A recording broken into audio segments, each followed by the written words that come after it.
the Sports Betting Network. The numbers told the story, they always do. It's one of those idiots who believe in analytics. This is a numbers game with Gil Alexander on VSiN. Good Wednesday morning to you. It is a numbers game at VSiN, the Sports Betting Network, VSiN.com, Game Plus, iHeartRadio, YouTube TV, and of course, Sirius XM channel 158. 150 Izzle.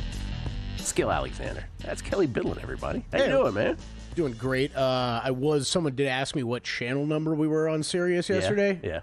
And I had a moment where I was like, oh my God, Gil says this every single day. I know this. I remember it. I actually don't say it every day. I say it don't? once in a blue moon. I got it eventually, but I was like, I blanked for a second. I was like, this isn't good. Oh, I say 158 every day. Yes, Yes. I thought you meant you were about to say 150 Izzle or something Yeah, like that. and I'm like, I kind of wonder sometimes why people need the exact channel number, because I feel like when you cycle through, at least for me, when I cycle through Sirius, it's just the channel names. Like, I'm not really getting numbers.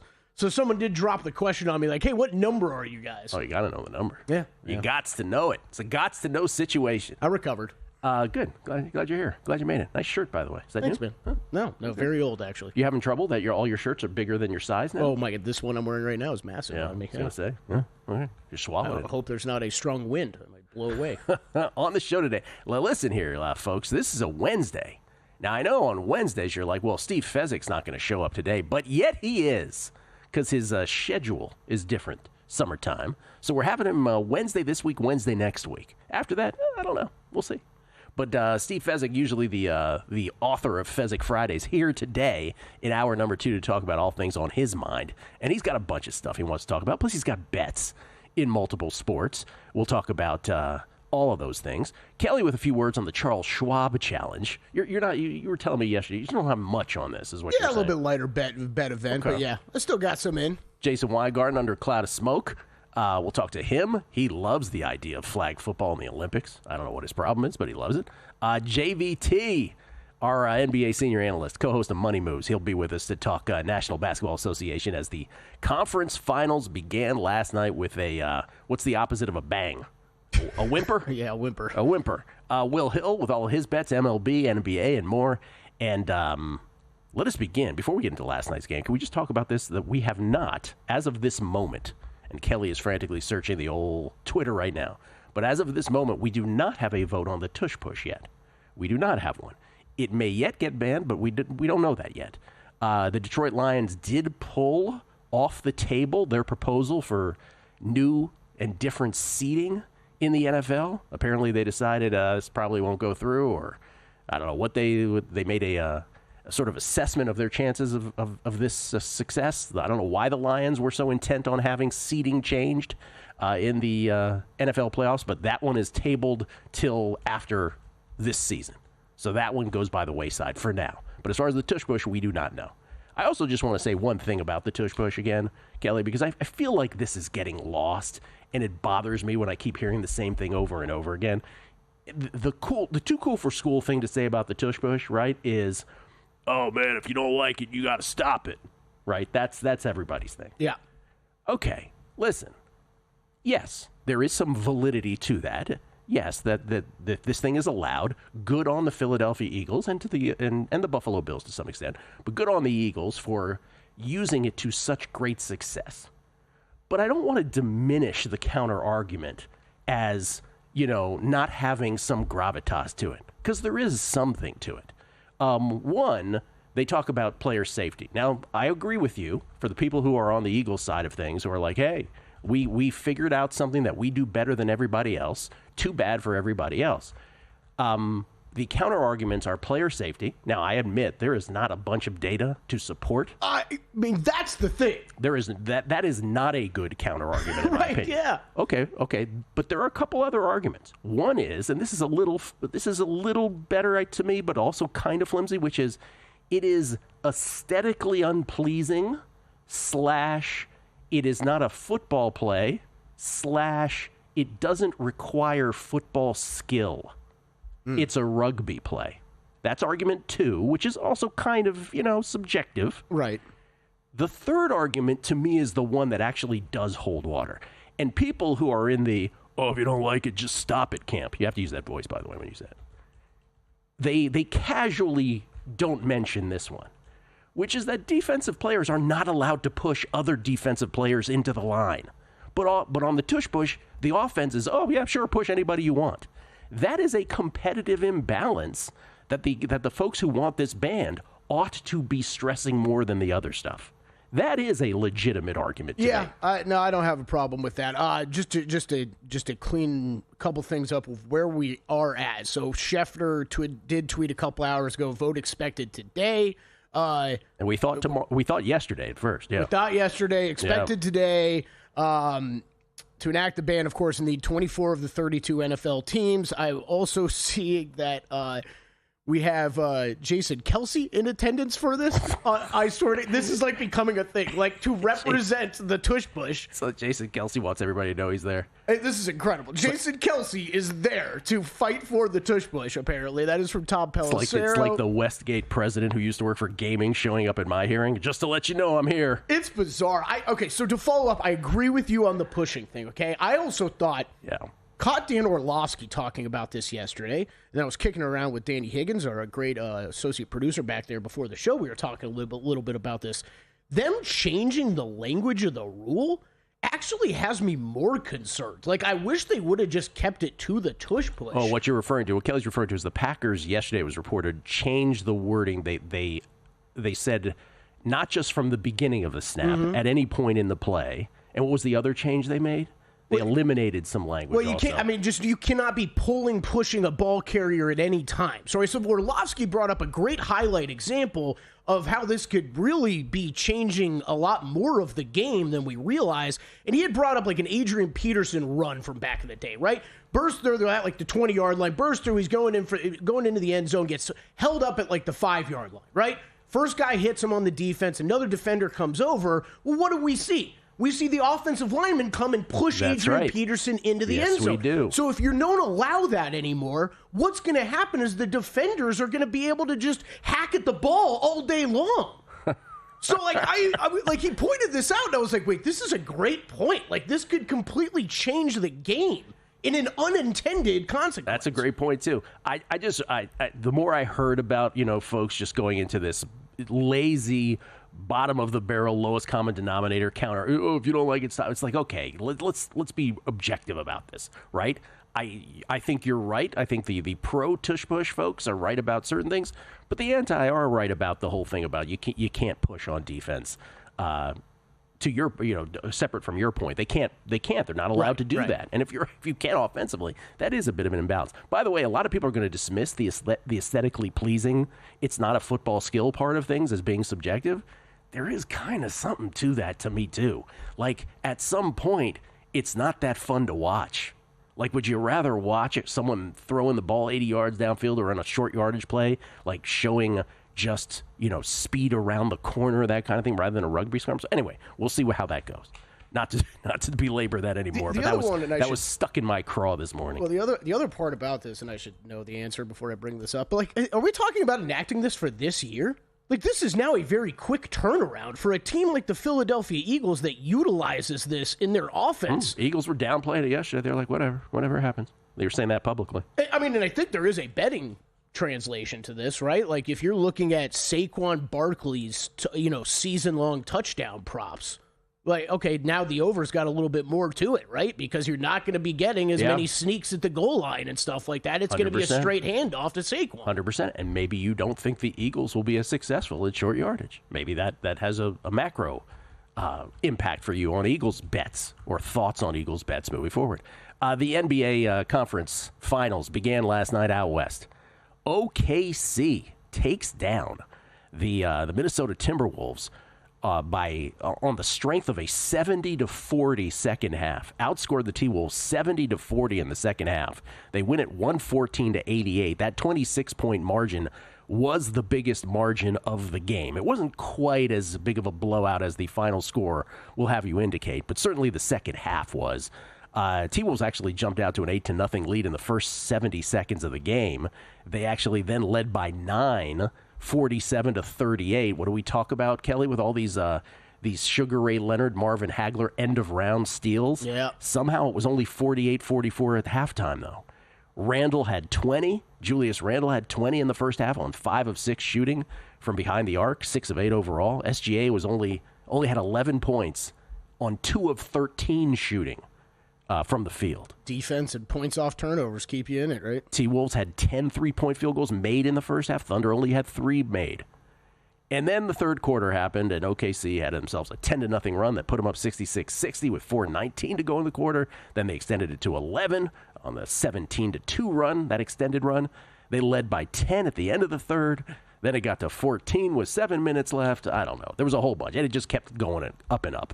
And OKC wins this going away. The total doesn't even come close to the total. We'll get to the contest implications of this with Fezzik later. Because I wasn't going to bet anything, and the total on the contest was 215. I'm like, well, I have to play the over on the contest. That total got steamed, so I ended up betting it small, but I didn't play the under on the contest. I know I sat here yesterday talking up. I got scared off by the steam. It was getting steamed up all day long. It sparks a whole nother conversation about bookmaking and how books could actually manipulate bettors. But that's a whole other subject. But anyway. Manipulated me pretty well. Manipulated me in the contest. Absolutely. That's the whole point. And I just want to say this because we'll go to break here. But I didn't think OKC even played well. And they end up crushing them. They didn't go. I mean, it is. Okay, the Thunder now in this playoffs averaging 25.3 points off of turnovers. The most by any team in a postseason since 1997. They're forcing turnovers. They get out and run and score on you. They don't even have to play that well in the half court. The T-Wolves from behind the arc, 15 of 51. I mean, yeah, Thunder turned them into a crappy version of the Celtics. The Celtics on their worst night. We'll come back. We'll discuss this more. Will Hill will join us. All his bets next, right here on a numbers game at VSiN.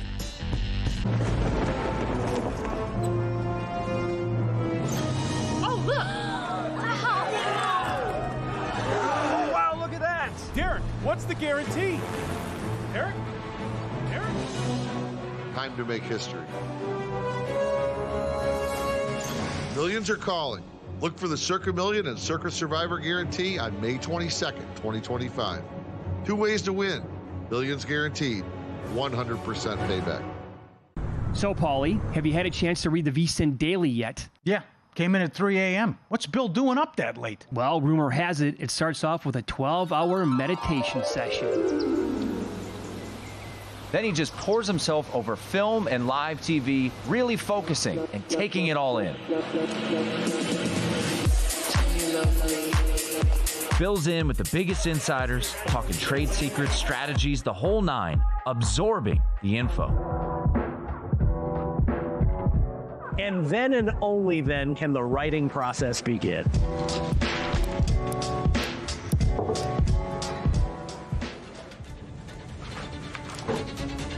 In Las Vegas, Bill's late night becomes your early morning. Wake up to the very latest betting insights in your inbox with the VSiN Daily. Sign up for free at vsin.com/newsletter.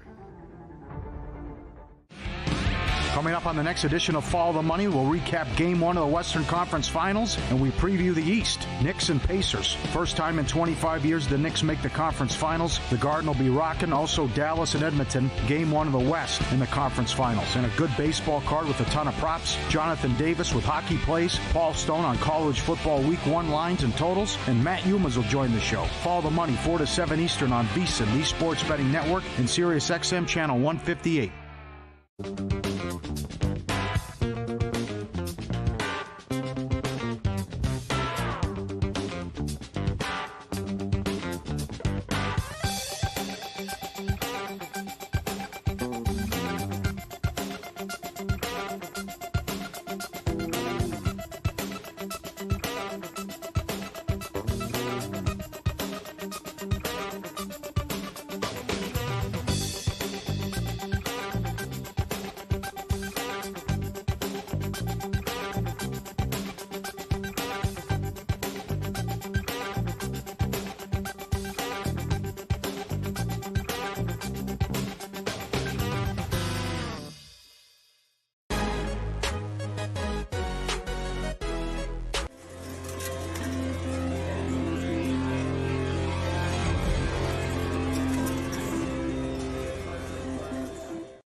Tush Game on VSiN, the sports betting network. Want a bit smarter? Start with Smarter Insights. Right now, you can check out Wes Reynolds' Charles Schwab Challenge Best Bets, Greg Peterson's Major League Baseball picks, and Zach Cohen's Pacers Knicks Game 1 preview tonight. And later today, you can check out Tyler Shoemaker's WNBA picks, Steve McKinnon's MLB analytics report, and Jonathan Davis's NHL best bets. Right now, you can sign up for our annual subscription and get 14 months for only $199 with promo code PRO. Just head to VSiN.com/subscribe to sign up today. We get tweets at Beating the Book. Why did we take I feel like, did I ruin this live read? We took all the slash out of it. I don't get to yell slashed anymore. Oh, I don't think that's the same one. No, it's a different read. It's kind of the price one, though. That's true. Yes, that's why you come in every day, just slash. So you can scream slash. Is that what you're doing? I enjoy it. I enjoy it too. I'll tell you what, Kelly. We'll manufacture something for you. How about that? I mean, I could just change the copy on the read. Listen, I don't want you to not be entertained. I want you to be excited to come in every day. Fred Courier on Twitter. Sirius 158 locked in, he says. There you go. Primetime, Cowboys _ Cubs 1, who's probably been a listener of ours since day one. He goes, yo, Gilly, long-time listener, first-time caller here. Show's okay. Don't love it. I got a question for the Gilligan to your skipper, little buddy Kelly Bidlin. Country Club and K. Michael Bidlin, thoughts on Spieth as golf first-round leader this week? I've done all I could do. I'll hang up and listen. That's a great tweet. I like it. I went back to Spieth. I'll get to it later. One of the few bets I do have is a Jordan Spieth top 20 bet. Look, plays great at this course. Hard for me to argue a first-round leader bet on him. Yeah. Larry Brewer, I think pushing a player from behind should be eliminated, not just the quarterback sneak.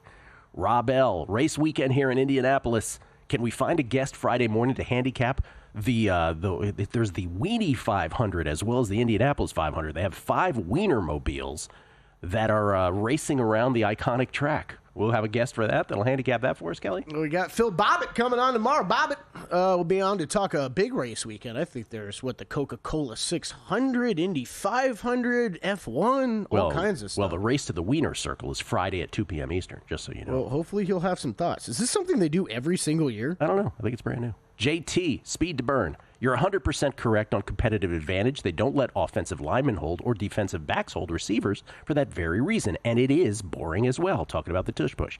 GV at New Jersey, New York. Regarding banning the tush push, the problem is that no one on the side of banning it is articulating the argument the way that you just did. They're focusing on player safety first and foremost over everything, which leads to everyone else just flat out believing it's a bad faith argument. 100% agree. 100% agree.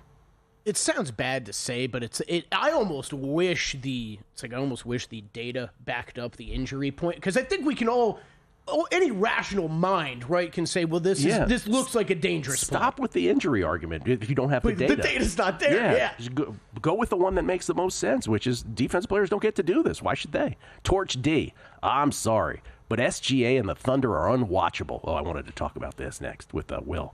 SGA is a free throw merchant and has perfected the art of flopping. I looked at the box score last night, and with 6:50 remaining in the first quarter, he had already shot 7 free throws. Meanwhile, the Thunder are allowed to totally mug people on defense. I'd rather watch the NHL than this crap, and I hope their ratings fall off a cliff. Torch D then adds, yeah, I got the Timberwolves 37-1 to win the West. so he's a little upset. Will Hill joins us now from an undisclosed location somewhere in Connecticut. Courtesy of the Progressive Guest Line. You can follow him on Twitter at @NotTheWillHill. He is the host of his own podcast called Shoulda Bet More, in addition to gracing both my presence at the Megapod and Chris Felica's presence with the Bear Bets podcast at Fox Sports. How you doing, man? Gilly, Kelly, what's going on? Thanks for having me. Do you agree with the thanks for coming, by the way. Do you agree with the whole, so Ant and Randall, especially Ant, though, because Ant got chippy with SGA last night. They were laughing in the press conference when they looked at the box score, see how many free throws that SGA had yesterday. Do you agree with that sentiment, that he's a free throw merchant, as they have chanted in Minnesota in the past about him? Oh, absolutely. But he's not the worst one. So whoever just wrote in that tweet, I would advise you not to watch the Knicks and Jalen Brunson tonight, because at least most of SGA's ones are like attempts at playing basketball, attempts at scoring. And he does, look, if you're going to get your arms out, if you're going to be off balance at all, he's going to get you. And I think it's part of the game. It's part of the game I don't like, but he's really good at exposing that. Now, some of the calls just were phantom calls yesterday. thought the refs gave him a couple that he didn't deserve for sure, but Brunson's worse. And I love Brunson. Brunson's a tremendous player. And we'll talk about that game, talk about that series. But yeah, he's bad. Brunson's bad. There's a few of these guys that are just their whole mission in life is to get to the free throw line. SGA 14 attempts last night. Nobody else in the game had more than 7. Though I will say, for all the merchanting he was doing, whatever that's supposed to mean, I don't know why they went with that word. He was making some of those. So it's not like you could say anything afterwards. You're like, well, the ball went in. Will's right. I'm not gonna sit here and say it's not a thing. It's also just like part of the game of basketball. And he's also 6'8" and long as hell. Yeah. Like he can put himself in spots to get fouled. Other guys can't. He doesn't do what Brunson does in some of these guys where they hit the brakes. What about the Pacers and the Knicks tonight? 4.5-point favorites. That's what the Knicks are, and and obviously a series favorite as well. What are you doing with Game 1? What are you doing with the series?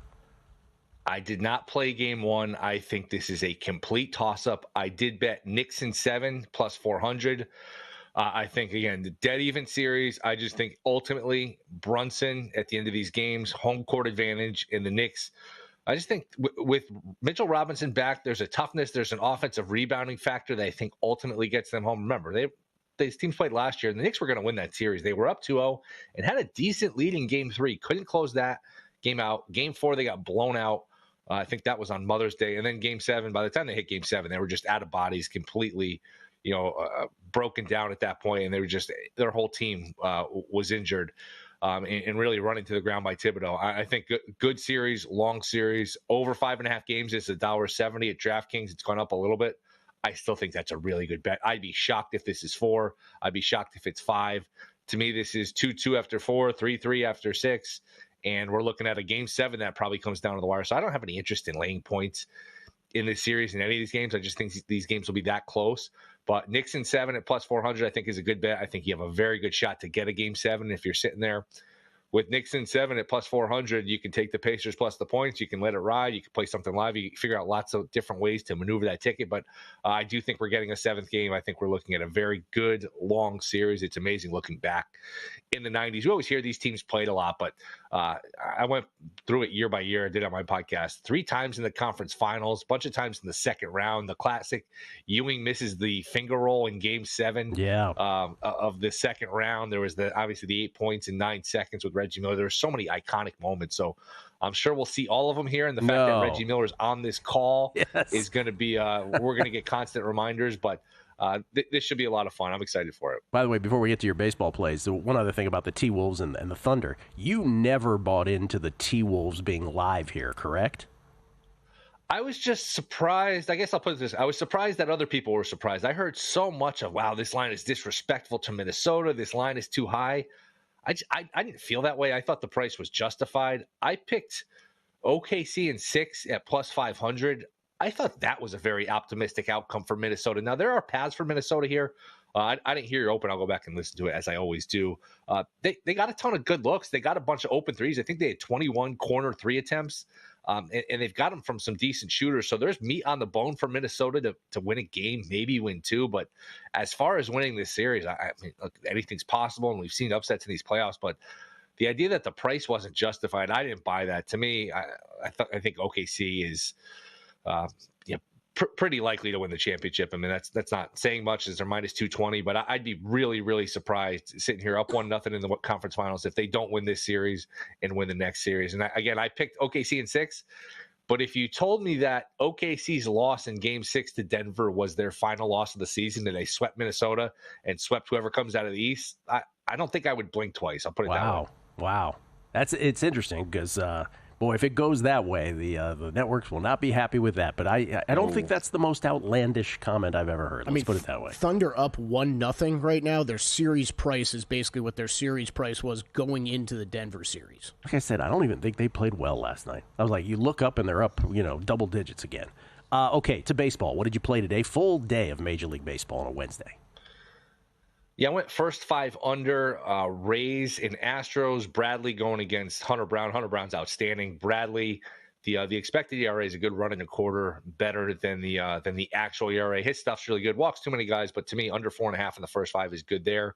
And then you can get some under 5 in Marlins Cubs. That's another afternoon game. Both these are 1 Eastern starts. Kate Horton going against Max Meyer. 2 guys with a ton of pedigree. Great stuff. don't know if you remember this, but Cade Horton, he struck, I think, 14 guys in the College World Series against your Ole Miss team in the final that year. He's got really good stuff. Again, there's too many. It's not enough of a sample size in terms of the pros yet. He's only made 2 appearances, 10 innings, but he's got the strikeout stuff. He's got the pedigree. So under 5, first 5, Cubs, Marlins, and then under 4.5.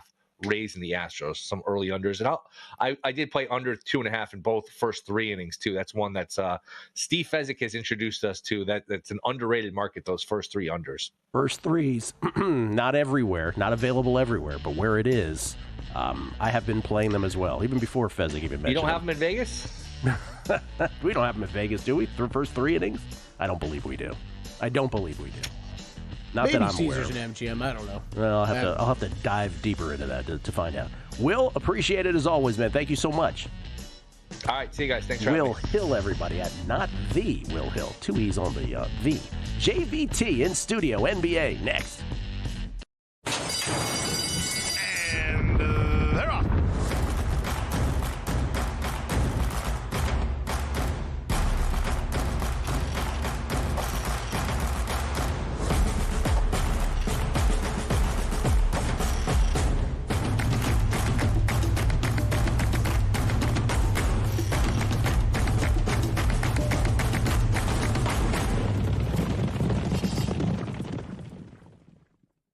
If you're serious about betting this season, it's time to go pro. Right now, you can score 14 months of VSiN Pro for just $199. That's 2 extra months on us. We're talking daily best bets, exclusive splits from DraftKings and Circa, full access to the VSiN Watch app, and all of our betting guides, including the Kentucky Derby and the big one, the NFL betting guide. But don't wait, this offer's gone May 31st. Head over to vsin.com/subscribe and use the code PRO, P-R-O, to lock it in and join us on the Sports Betting Network.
This is VSiN, the Sports Betting Network.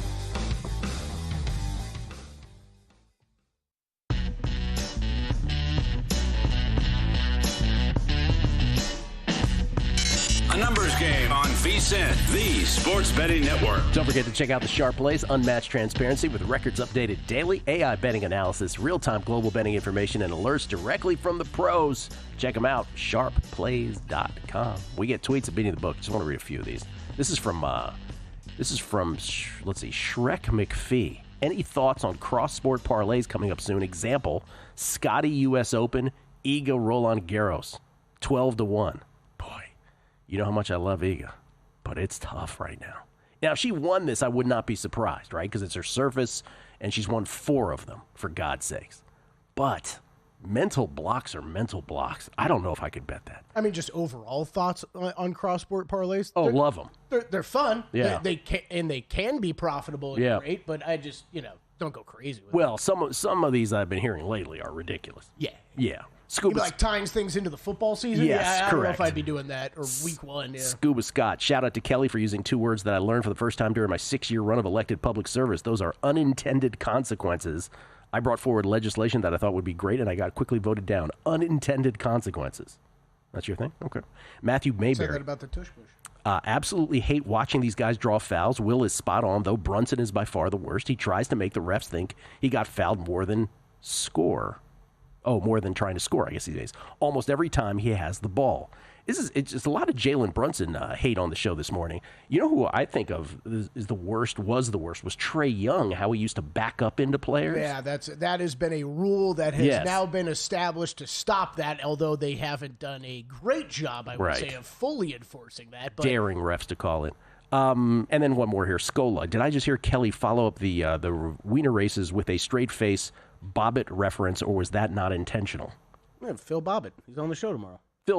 They thought you meant another Bobbitt, I think. Yeah. Phil Bobbitt is on the show tomorrow. Ladies and gentlemen, he's the co-host of Money Moves, which follows us each and every day here on the network, Monday through Friday, along with Stormy Bonatoni. He's also our NBA senior handicapper, and he's kind enough to join us in studio at an ungodly hour. It's Jonathan Von Tobel, everybody. How you doing, man? I'm good. I was out and about, so I decided I might as well just come to work. You know what I mean? Like, there's no point in going back home. And the Angels are the hottest team in baseball, so everything's good. And the Angels are the hottest team in baseball. Yeah. Well, quite literally. Yeah, right. Longest 5-game winning streak tied with the Phillies. Yeah. Then do you think this will amount to anything? Absolutely not. That's an appropriate follow-up question and answer, I think. Okay, what about this, the whole free throw? Well, let me ask this first before we get into free throw merchanting stuff. Was there anything you saw last night that leads you to believe that the T-Wolves can make adjustments to get a different result moving forward? I think there's a couple of things. It's easy to say, but shoot the ball better would be like number one. 15 of 51 from behind the arc. 15 from 51. I think the more telling metric, though, is that ESPN Stats and Info had this. I believe they shot around 30% on open looks, right? A little bit less than that. So, again, you generated open looks. You just didn't get them, and it was a pretty good amount. I think it was floating around 20. What was your stat, I think Kelly? it was 39 I saw. Okay, Wide open attempts that they had total. Here we go. I got it right here. include- Yeah, you're right. 11 of 39 on open attempts. So, you should be better than that on Make those shots looks. is your advice. I think they made it right. Well, I think they made a point on the broadcast. They pointed out one time, and I don't know, observational, if you guys saw this. It seemed like they had like 6 threes that like rattled out of the rim. Dude.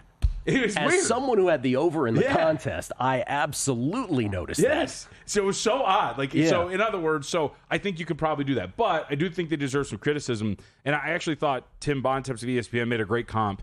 And this might ring well with you because you're a big Warriors guy. Go back to game 1 of that series against Golden State Warriors.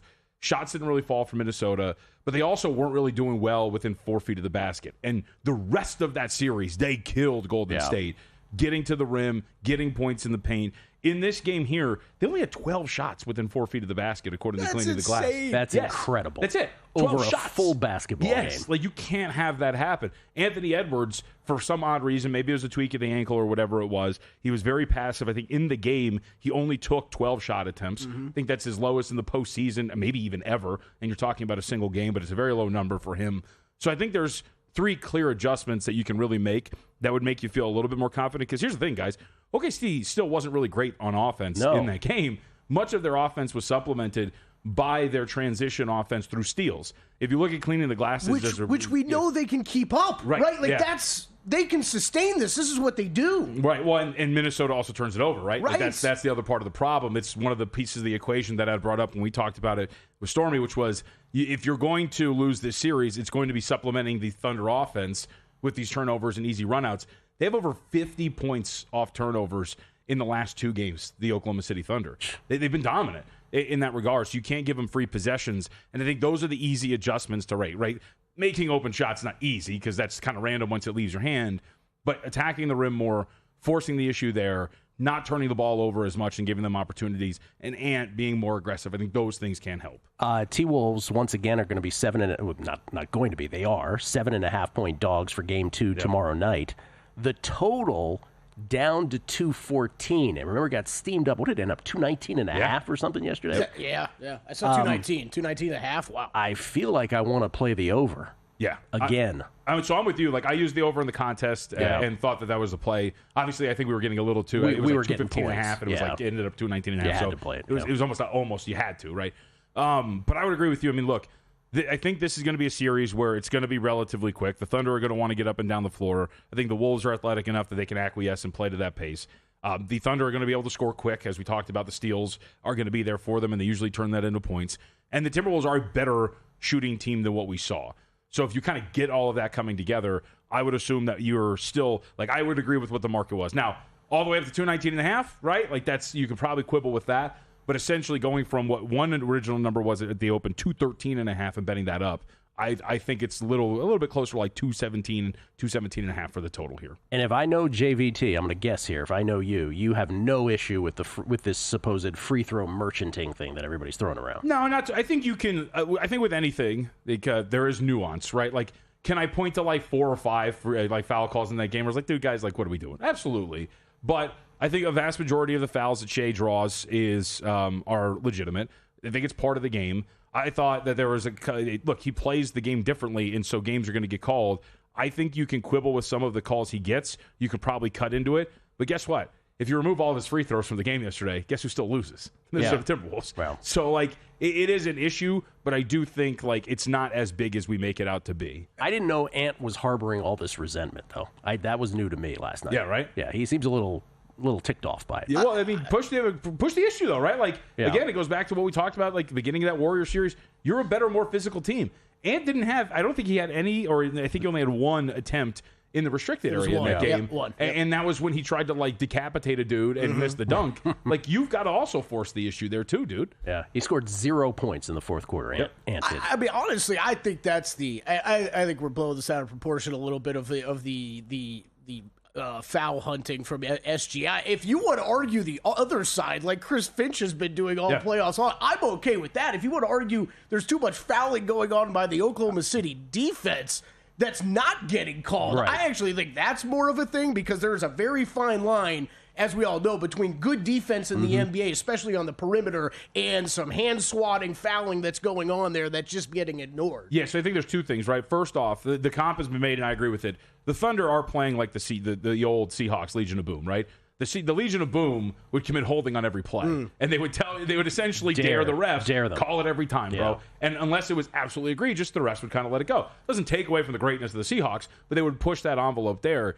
I think the other talk about officiating, which I don't know if we're talking about enough, what annoys me watching that yesterday, for 2 rounds in a million playoff games, you let these dudes play rugby, right? Right. And then in game 1 of the Western Conference Finals, we're calling it like a regular season game almost. And that, to me, I think is the bigger issue. You've let these guys go through such physical play through the first 2 rounds, and they're probably expecting that they can do what they were doing through the first 2 rounds. And then all of a sudden, it's like foul, foul, foul, foul. Yeah. And that, to me, I think is a bigger issue. It's got to be consistent with the way that you have called it throughout this postseason. Side note, Brandon Browner of the Legion of Doom in jail for a very long time. I did not know that either till the other day. I did not know that. Yeah. Knicks and Pacers tonight, 4.5-point spread. Any play on game 1? Any play on the series? No, so I bet the series over 5.5 games to -165. I thought that was a fair way to do it. I think Knicks in 7 was, in the article I wrote, that was the angle that I took for a pick. But the actual bet, I think we're going to have a long series. The key word that I use for the series overall is sustainability. if you look at the shot quality metrics, if you look at the shooting, if you look at all of these things for Indiana, it would scream to you that they can't keep doing this, right? The Breaking Bad, he can't keep getting away with this. But postseasons are inherently a very small sample size, so maybe they can. Like, maybe they can just continue to shoot out of their gourds. Nembhard, 29% in three-point range, shooting 50% in the postseason, all those sort of things. I don't think, though, that's really going to work. I think their bench scoring is good enough and deep enough and better than what New York has, that ultimately is going to help extend this series out. But my best bet for the series was over 5.5 games. Over 5.5 games? Yes, over 5.5 games, minus 165. Minus 165. What do you see, JVT, biggest single advantage one team has over the other in this series? I think it's going to be bench scoring for Indiana, and I think it's talent for New York. As much as that is hard to quantify, they are a much more talented team. Yeah, I think you've heard a lot about Karl Anthony Towns needing should have a big series. Yeah. I agree with that. I just question the consistency with him. Yep. The pace that the Pacers have, no pun intended, isn't going to bother the Knicks? I don't know, because I also thought this is the finals. Like, by the time we get to the end of the series, that might slow down considerably. Yeah. Okay. JVT, everybody. He'll be on Money Moves about hour 20 minutes from now with Stormy. Check it out right here at VSiN. Jason Weingarten on the other side. Coming right back.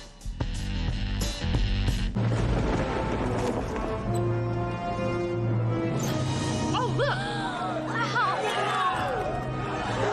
Wow, look at that! Derek, what's the guarantee? Derek? Time to make history.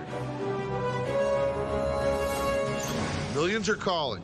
Look for the Circa Million and Circa Survivor Guarantee on May 22nd, 2025. 2 ways to win. Millions guaranteed. 100% payback. Your favorite VSiN shows and personalities are now available to download as podcasts. Catch every hour of our live broadcast with VSiN Best Bets, or find your go-to show and download it directly. Get instant reactions to last night's games, sharp analysis on today's biggest matchups, and everything in between. Whether you're commuting, working out, or just catching up, VSiN lets you take the action with you wherever and whenever you want. Search VSiN on your favorite podcast platform and get in on the action with VSiN, the sports betting network.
VSiN, the Sports Betting Network. Start your day with an edge and a game plan. The VSiN Daily Morning Bets podcast is your first look at the day's betting lines, sharp action, and market movement. In just 15 minutes, you'll get everything you need to know to make smart wagers and stay ahead of the line moves, all before your morning coffee's gone. Hosted by VSiN's team of trusted betting experts, the Daily Morning Bets podcast is fast, focused, and built for bettors like you. Listen to the VSiN Daily Morning Bets podcast wherever you get your podcasts, or get in on the VSiN Watch app.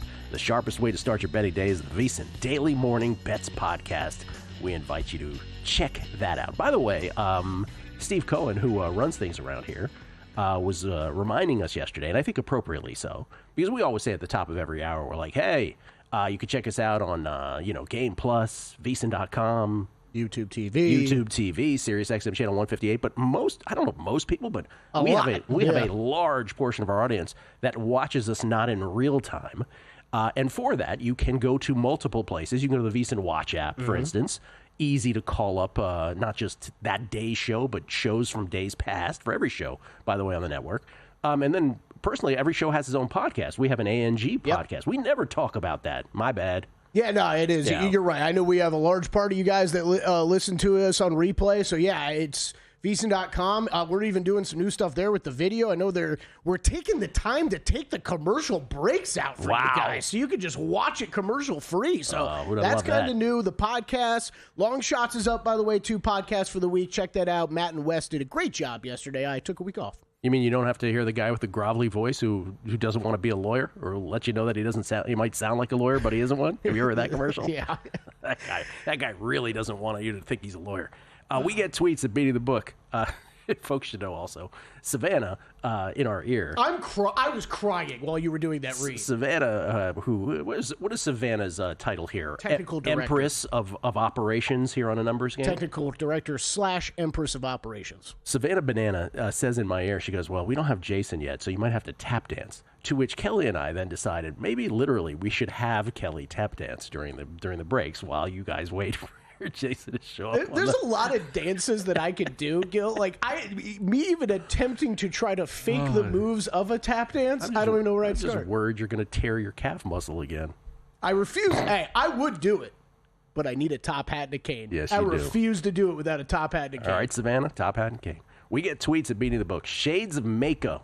I feel like in my recollection of high school football, I remember not being able to directly push offensive players without blocking a defender. Changes the game a bit, certainly, but players should have the same experience playing without the push. This is from our buddy Eric Biggio over at William Hill Caesars. Eric says, couple things for you guys. One, talking about our whole our journalism talk yesterday, not actual journalism, but the horse journalism during the Preakness, and I said out loud, imagine if you could bet journalism in race right at the moment that it was getting bumped by the other horses, what would its price be? And he says that at Betfair on Saturday, you actually could have done that. Like the price is flashing up on the screen.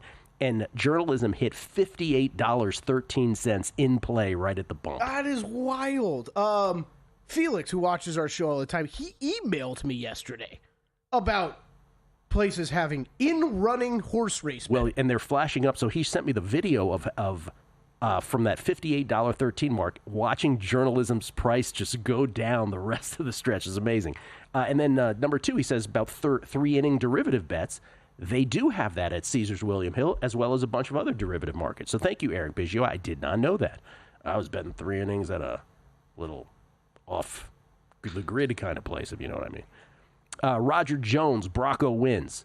Well, he says 1-2. I don't know what he says here. I think the NFL should be very careful. This is an interesting point. He says, I think the NFL should be very careful in allowing the tush push to continue. How long is it till someone says, forget about paying a quarterback $50 million. Let's have 10 linemen and a running back and scrum every play if that is successful versus these small defensive players. Interesting. Brosek, 1870. Pushing players forward was illegal from 1906 to 2006, 100 years. I think we can live in a world without the tush push, he says.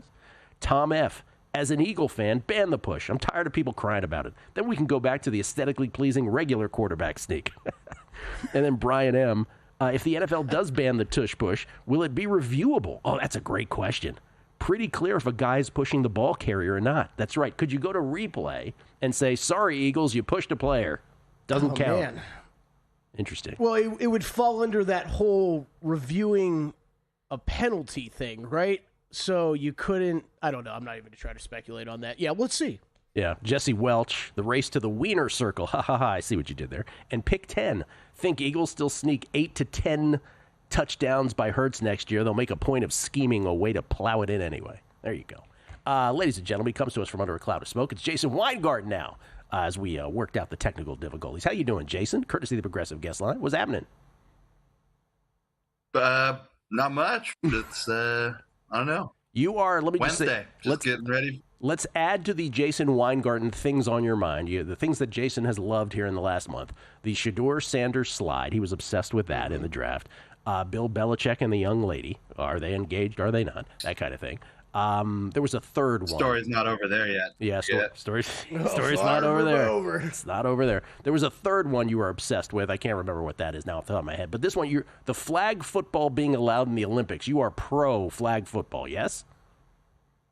Absolutely. I mean, there's going to be a line of NFL players out the door, wanting to represent the United States in the inaugural Olympic flag football event. This is going to be very entertaining to watch. I don't see any way the U.S. is not the favorite to win a gold medal at flag football.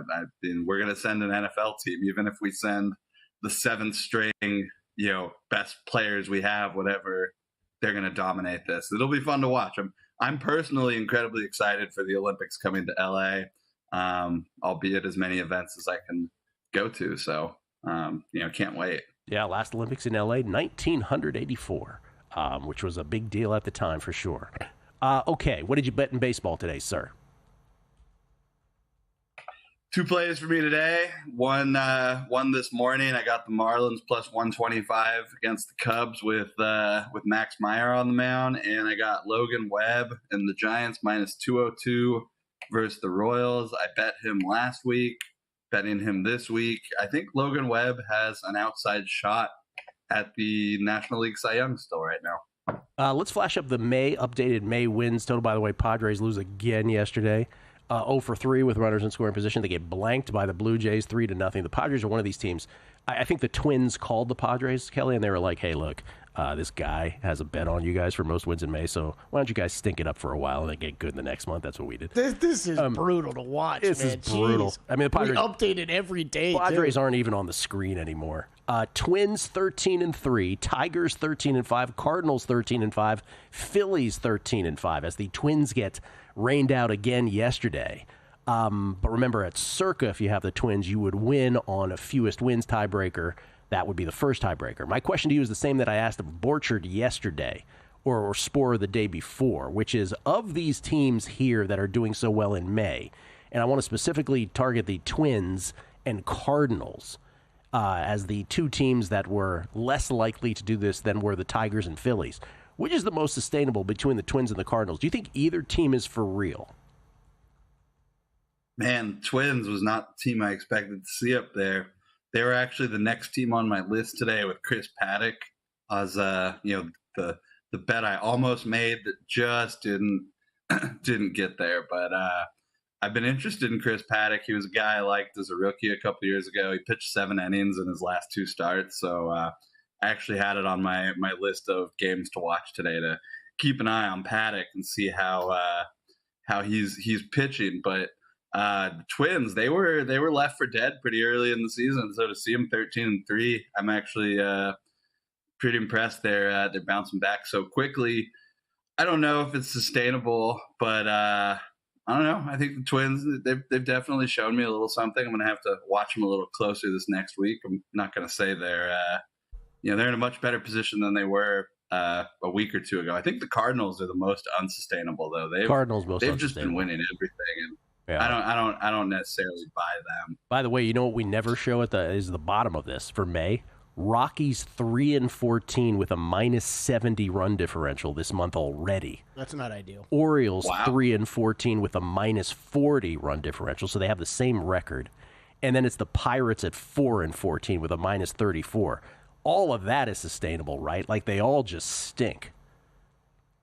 Well, I mean, I don't expect to see Baltimore there, so that's a little weird. And I think the Pirates, kind of come to the conclusion that they only matter once every 5 games when Paul Skeens is on the mound. The rest of the time, they are basically irrelevant at this point in their their cycle. But yeah, it's tough. I'm really surprised the Orioles are still down there. That was a team I got wrong. I clearly got wrong the Rockies being able to win 50-something games, but the Orioles I did not see coming. That's I still think there's time for them to turn it around, but it's quickly looking like they have messed up this season. Dan Groeschel. Gil can't remember the other thing Jason was obsessed with recently. I, too, wish I could black out and get back all the time spent listening to the 100 men versus a gorilla debate. Yes, that was it. Thank you, Jason. That was probably it. Yes, thank you. Pheasant. Thank you for having me. Good luck. And we're out. Okay, give me 1 sec. I need to load funds into my gaming apps. Stormy, really